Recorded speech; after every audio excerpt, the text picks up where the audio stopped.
Hi, my name is Isidore and I'm the chair of the Association 22, Lesbian and Gay Rights Watchdog in Iceland. I welcome you to this webinar about the recent law passed in Iceland to ban so-called conversion therapy. I'm going to take you through the whole process of this law proposal in the Icelandic Parliament and go step by step over what actually happened. Pink News and others have been sending out misinformation about what laws were actually passed and what their effect mean in practical terms. So I think it's necessary to give you a clear picture of what has happened.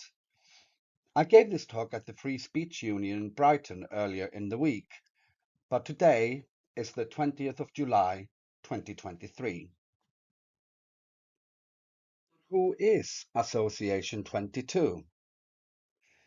Well, we were first formed as the LGBT team in September 2020, when a few lesbians and gay men started voicing our concern of what was happening under the rainbow umbrella of the LGBTQI plus movement. When same-sex marriage was achieved in Iceland and around the Western world, our legacy organization, the Association 78, Gay and Lesbian Association, suffered an existential crisis and a policy vacuum like other legacy organizations such as Stonewall in the UK, LGBT plus Denmark, Free in Norway, and the list goes on. 78 rebranded itself to the National Queer Organization of Iceland and went all in into the direction of trans activism and centralized children and adolescents in their activism. And today it operates as a sort of a hybrid organization of Stonewall UK and Mermaids. Its focus is mostly upon youth trans activism, and in the last annual report of the organization, the word lesbian appeared only once, gay man 8 times, and trans and children over 100 times. We had tried to engage in dialogues time and time again, but to no avail. So we had no other option but to part ways and go our separate way. And that is to protect our rights and focus on the health and well-being of same-sex attracted people of all ages. We have shared values with the LGBT Alliance in the UK. Respect is one of them. We engage with others respectfully and we discuss, propose, but we also oppose ideas. We do not attack individuals. Disagreement does not equal hate. We do not condone, endorse, or encourage any abusive or discriminatory behavior towards any group or individual. We work collaboratively, standing together, sharing information, and building connections with like-minded groups and individuals, curating community and resilience to achieve positive outcomes. Facts matter to us, so evidence is key. Our approach is to consider the evidence to make informed decisions and communicate in a factual and honest way. Legislation, policy, guidance, and decisions that affect lesbians, gay men, and bisexuals must also be based on evidence. We communicate ideas and engage in debate based on clear and accurate definitions. We uphold the legal scientific definition of homosexuality as sexual orientation towards people of the same sex, and of bisexuality as a sexual orientation towards people of either sex. Biology matters, and there's a reality behind biology. We recognize that sex is binary. We are female and male, and for the vast majority of people, sex is determined at conception, observed at birth or in the utero, and recorded. We reject the co-opting of rare medical differences in sexual development, which is DSDs or some call it intersex conditions, in order to cast any doubt on the binary nature of sex. We support women's reproductive rights and bodily autonomy.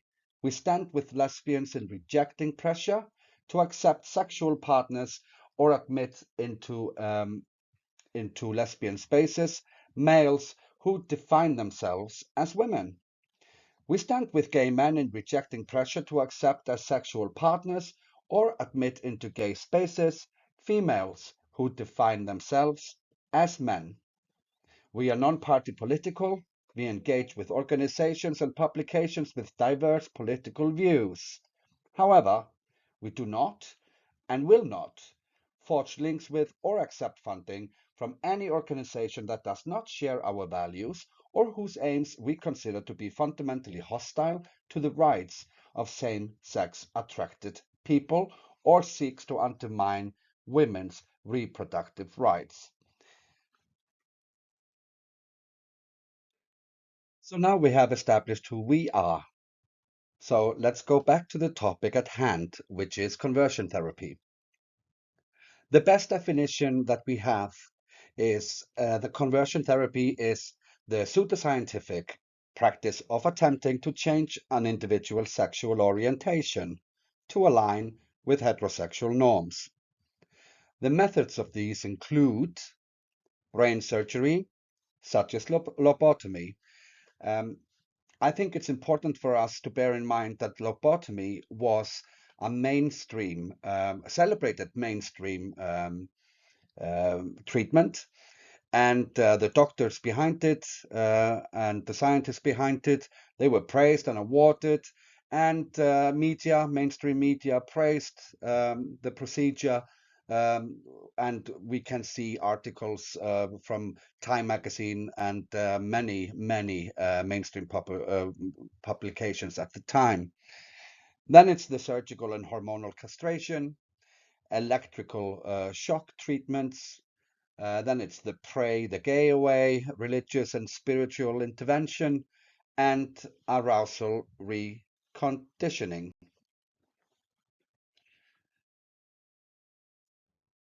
It's pretty safe to say that conversion therapy in recent years and decades has not been a problem or a topic for the gay rights or lesbians movements in the Western world.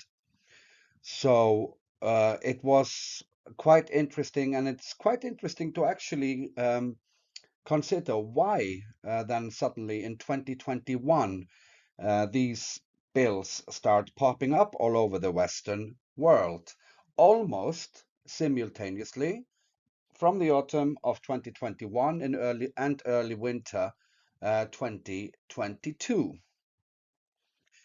Not only these bills started popping up in different countries like Australia, New Zealand, Iceland, Norway, Canada, states in the certain states in the United States, and yeah, well, basically all over the Western world. What is quite interesting is all of these bills are mostly worded the exact same way and without any clear definitions of what the intention is, what they are intending to ban. Also, something which raised the alarm is gender identity and gender expression is added in the definition of conversion therapy, which is something that we have never seen before, without any evidence of such practices and definitions of what gender identity or gender expression actually is. It's pretty clear that this is a centralized lobby effort amongst legacy organizations in the Western world, and that causes alarm bells to start ringing. So let's have a quick look over the actual law proposal in Iceland. Anyone who, through coercion, deception, or threats, causes a person to undergo treatment for the purpose of suppressing or changing their sexual orientation gender identity, or gender expression shall be imprisoned for up to 3 years. Anyone who subjects a child under the age of 18 to the treatment referred to in paragraph 1 shall be imprisoned for up to 5 years. The same punishment shall be imposed on anyone who brings a child under the age of 18 out of the country for the same purpose. Anyone who carries out, directly or indirectly, encourages or has received money for the treatment described in paragraph 1 shall be fined or imprisoned for up to 2 years.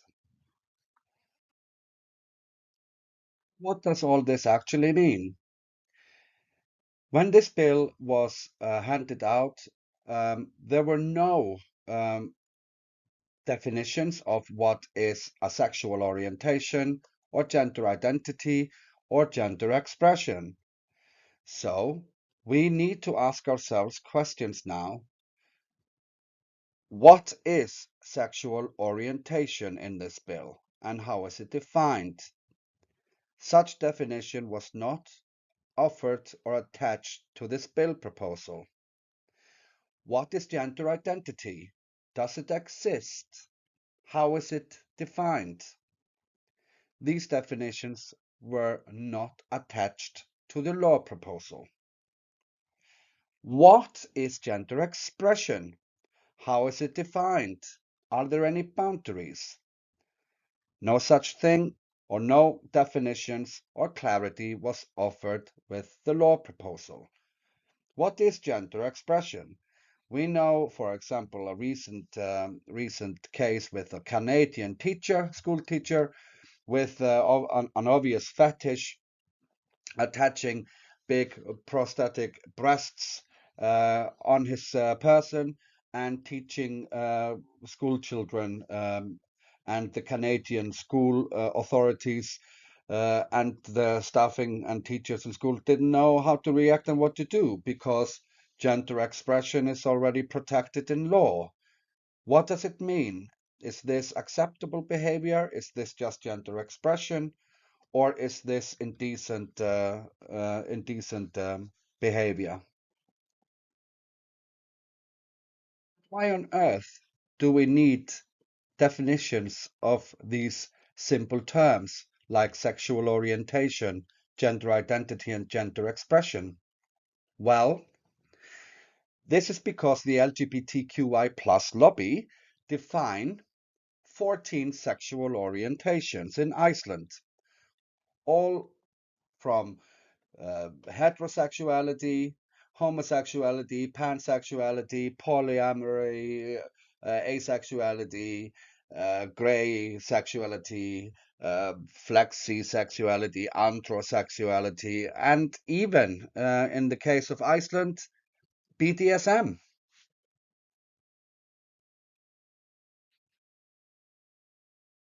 And needless to say, um, they define, or let's say that they don't define, endless gender identities and expressions.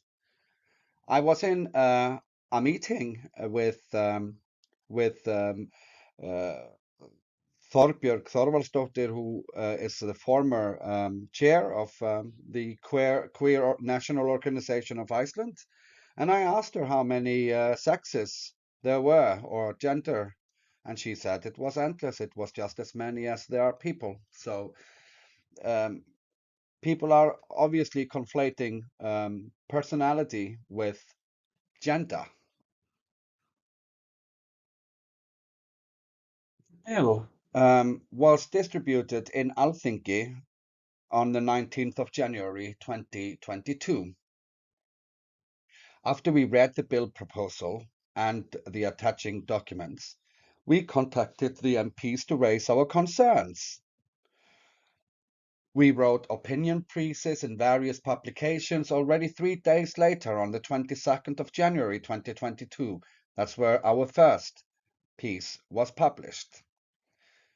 We had no answers. We did not get any response or any reactions from any of the MPs on the bills. But to our relief, The bill did not get parliamentary treatment during this session, so that was a big sigh of relief. But then the summer of 2022 came and went, and on the 20th of September 2022, MP Hanna-Katrin Fredriksson resubmits the bill in the beginning of the new parliamentary session. The bill is completely unchanged. Of course, we had to start intervening and reacting to this bill being resubmitted instantly. This time, we wrote opinion pieces and articles in some publications. By this time, many media outlets, especially the mainstream media, had stopped or refused to engage with us because of smear campaigns launched against us in a similar way, like any other gender critical or pro gay and lesbian organizations in the Western world have suffered. We have been branded everything under the sun, hate groups and hate organizations and transphobic and dysphobic and anything. So the media environment was getting more and more hostile towards us. But the submissions to the Helsinki opened in October with a close date on the 9th of November. So we started networking with various interest organizations, both in and outside of Iceland, with health professionals, with individuals, transsexuals, detransitioners, you name it. We wanted to get a holistic view over this topic and present this to Parliament. We submit our submission on the 7th of November 2022. In our submission, we make it clear that we welcome a ban proposal regarding unethical treatments to cure same-sex attraction, but we do request clear, concise, and evidence-based definitions of what is going to be banned in terms of sexual orientation in particular. Like I mentioned before, the Legacy organization defines 14 sexual orientations. So what is the intention to ban here? Are we going to ban someone from saying, no, I don't like BDSM in the bedroom and I would like it to stop? Or are we going to ban someone from saying, why haven't you found a lover if that person is asexual? I mean, this is the thing. We had no definitions of what the law was supposed to do. What was the effect? What was the effect, or how would the law work in practical terms? So we suggest that a separate law proposal is made for gender identity and gender expression, as there's no evidence of conversion therapy even been used in this context. We support ban on gay conversion therapy. So with if the meaning of sexual orientation is same-sex attraction, then obviously we would support a ban against treatments, pseudoscientific treatments, according to the definitions that we discussed in the beginning of this presentation. But because the way the bill was written, and with all the lack of definitions and what the intention was to ban, what the idea was to ban, we reject the bill as it is as it was written, and we request it to be withdrawn. This is because of both mental health profession safeguarding. We were worried that parents could be criminalized, health professionals could be criminalized, um, school teachers, anyone working with kids in particular, because the penalties for using conversion therapy against children carries uh, much harsher punishment under this proposal. But we extend an invitation to be involved in making a new workable proposal. The reactions were quite astounding. Um, we were 10 people who co-signed our submission to Parliament, and one of them was pop star Huffy Huff. He was hounded and chased on telephone, emails, messages, um, and they tried to drag him in the media as well. A known trans activist out of Brighton, UK, stepped in and started engaging in the media to slander both our organization and the individuals who co-signed the submission. We have the former chairman of the legacy organization putting on tweets on Twitter, which read, for example, PSA, Association 22 is a hate organization.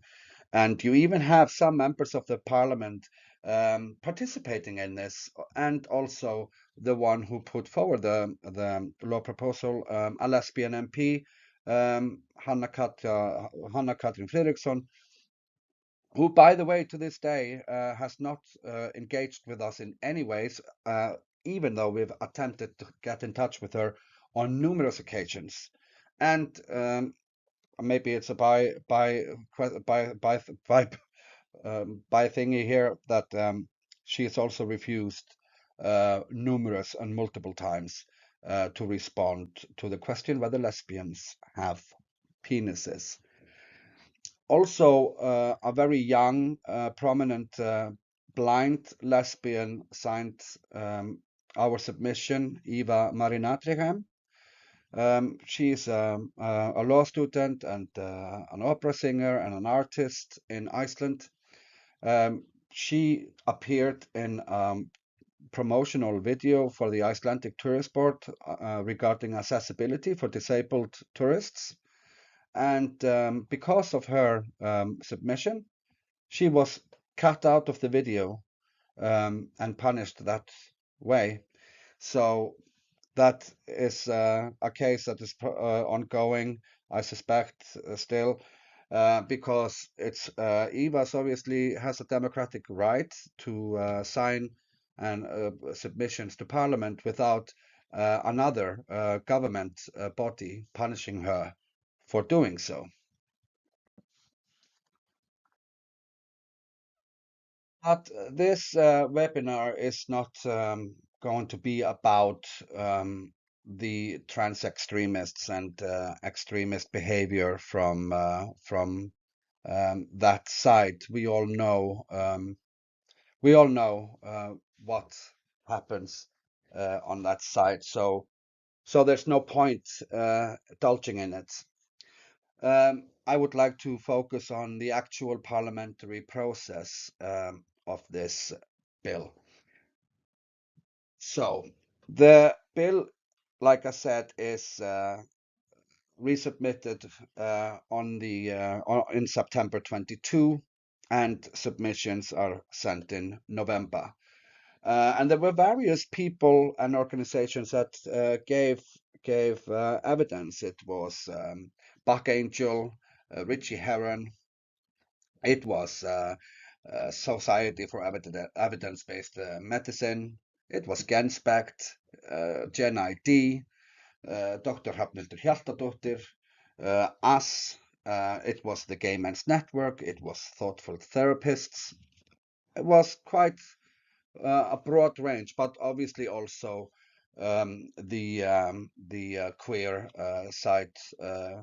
They submitted late because of they in Iceland they're not used to this, that there's a two-sided discussions or discourse in LGBT issues. That's a first for them, so they were caught off guard. But they were given permission to submit late, but that's all right. The quality of their submissions, yeah, there's a clear difference between how how substantial and the quality of the submissions in this matter. And this is easily traceable on the website of the Icelandic Parliament.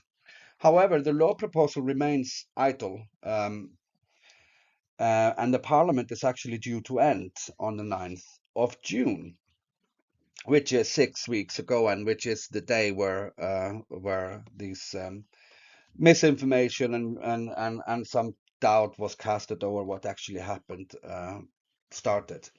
But on the 1st of March, we sent an information request to find out what's going to happen with the proposal. And we reiterate that we would like to give advice and give evidence to the committee, along with Gensbert and Dr. Hrafnhildur Hjaltadóttir, SEGM, and other organizations or individual who opposed the bill in its current state.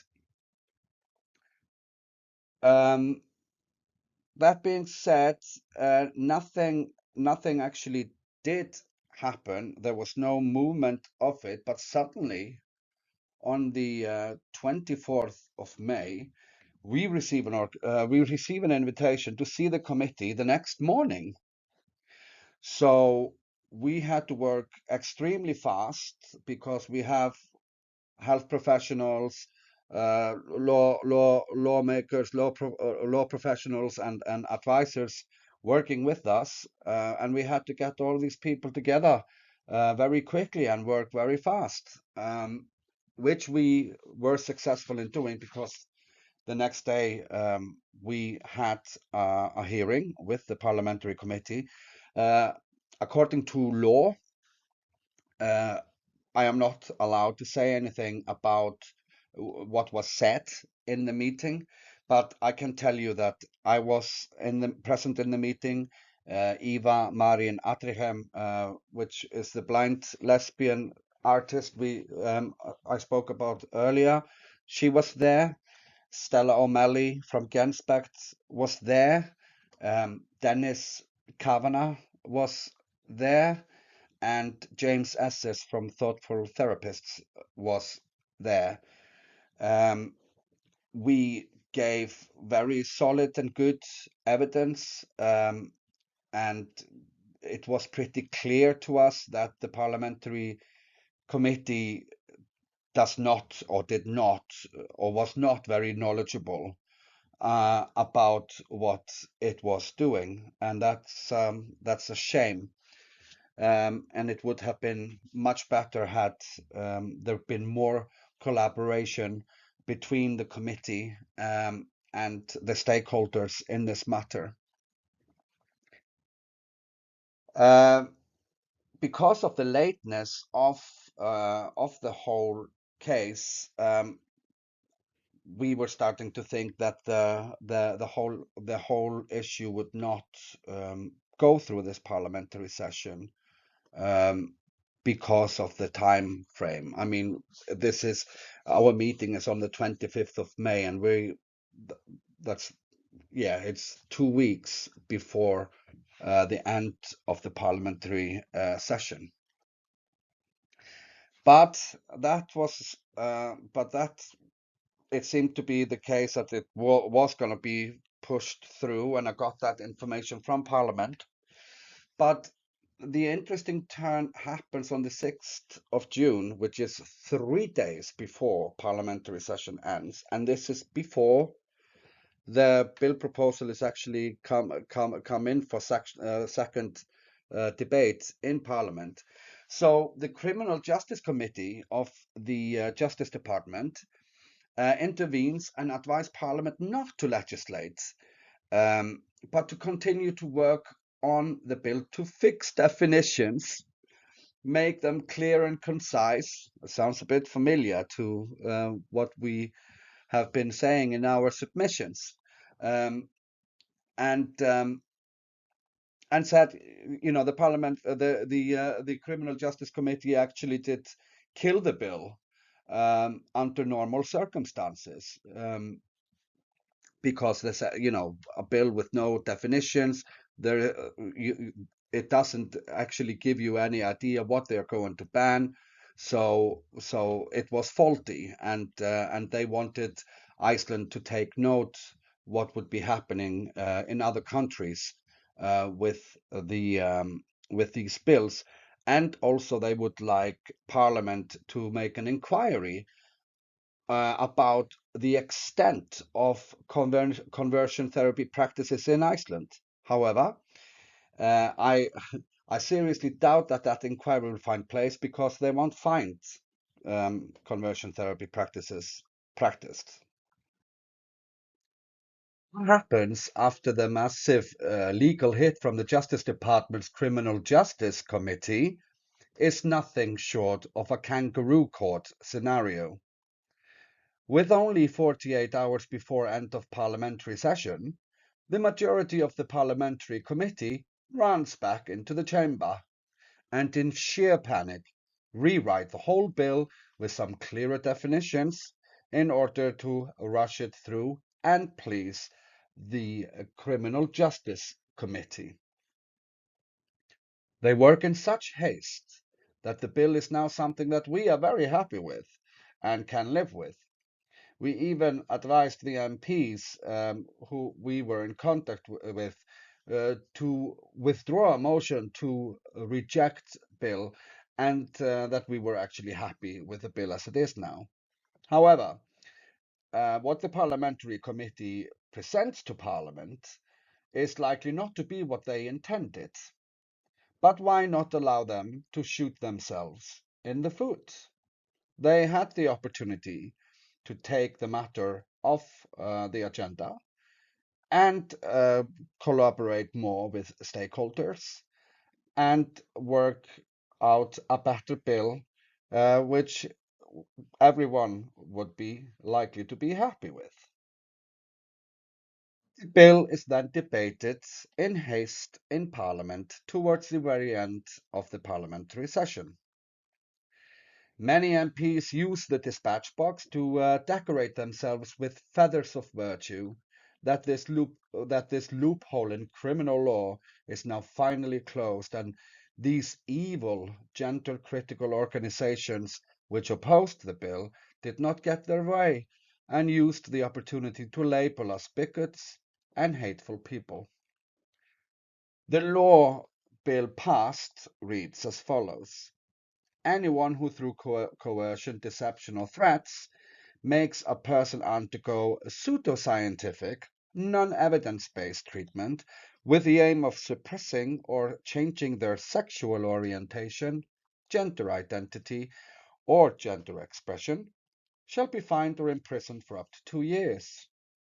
Anyone who subjects a child under the age of 18 to the treatment referred to in paragraph 1 shall be imprisoned for up to 4 years. The same punishment shall be imposed on anyone who brings a child under the age of 18 out of the country for the same purpose. Anyone who carries out, directly or indirectly, encourages or has received money for the treatment described in paragraph 1 shall be fined or imprisoned up to 1 year. Which non-evidence-based treatments are provided in Iceland? Namely, social transitioning, which is not evidence-based, puberty blockers, which is not evidence-based, cross-sex hormones, which are not evidence-based. Our organization and many other organizations for gay and lesbians around the Western world have the standpoint of transition is gay conversion therapy. Transitioning youth is gay conversion therapy. Why? Well, 80% of gender confused and dysphoric youth desist if allowed to go through natural puberty and grow up to be same-sex attracted adults. These numbers are evidence-based. Leaks from trans clinics indicate homophobic motives behind youth transitioning. This is evidence-based.